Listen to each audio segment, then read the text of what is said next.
will. I mean, if there's any questions on you know, or see that citizen anything. I fully intend to. I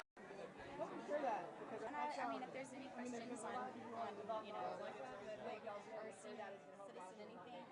I fully intend to. Today we wanted to invite everyone to Restaurant Eugene to have a conversation about food safety, nutrition, food security, and why it's important to all of us.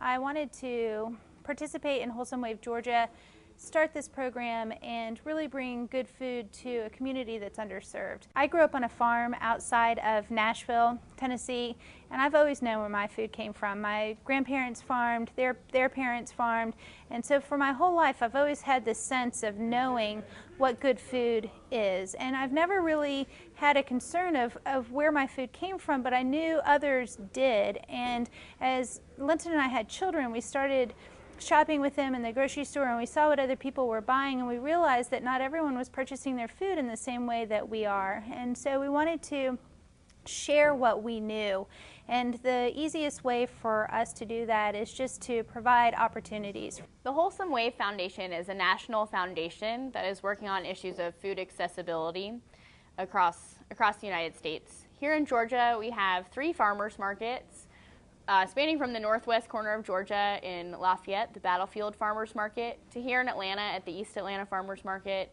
to the Forsyth Farmers Market in Savannah. At these 3 farmers markets, we are doubling the value of food stamp, WIC, and senior farmers market nutrition coupons through the generous donation of the Wholesome Wave Foundation, the Ellis Hotel, and with the administrative support of Georgia Organics. We're so thankful for all of these people who are such a strong part of our network. And it's been such an inspiring few months since we've launched our pilot program of the Wholesome Wave Georgia network. I am also working as the Farmers Market Manager of the East Atlanta Farmers Market, which was the first farmers market in Georgia to take food stamps. We launched our food stamp program at the market last July of 2008. Between July and November of 2008, we had $111 spent. Since the launch of the Wholesome Wave program at the East Atlanta Farmers Market, which was in June of 2009, so between June of 2009 and now, which is October of 2009, we have seen $2,270 spent between the food stamp and Wholesome Wave dollars at our farmers market. Across the state, we have had almost $5,000 spent between the Wholesome Wave matching and food stamp dollars. There's an amazing statistic that says $1 of food stamp money spent stimulates the economy by $1.73. That being said, since we've launched our program in 4 months, we have stimulated the Georgia economy by $8,000.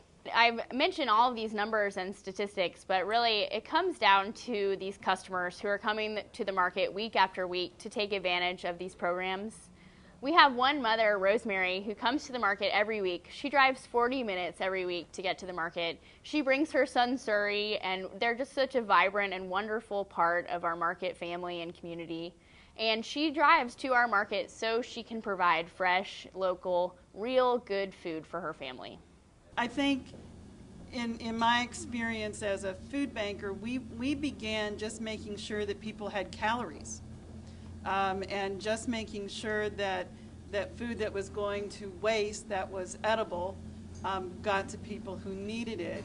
The food that's available through charitable sources is random. There's no guarantee that food will be anything more than calories, and the exchange for I'm going to beg your forgiveness, WIC vouchers, food stamps, vouchers for senior market really does tell people what to do with their cash. How to spend that. And I think any number of us would be irritated if you went to the grocery store and were told how to spend the cash you have in your wallet. There are definitely nutritional differences in food. Say broccoli is grown different ways in different seasons and different soil types and different methods. And then there are definitely differences in nutritional content due to post-harvest losses, which is probably one of the largest areas. But when it comes right down to it, when food doesn't taste good, or it's old, or it's wilted, or it's been grown poorly, or it's not been harvested at the right time, or it's been ripened in a grocery store or in some gas chamber, then people won't eat it. There are a lot of food deserts throughout the country. Folk that have the least access to good food are people who live in cities. Even in urban areas, folks will grow food, and I think that's what I'm trying to do here in the city. Horticultural literacy is the phrase that we use to describe it. People actually seeing that food being grown and the connection that they're able to make with it.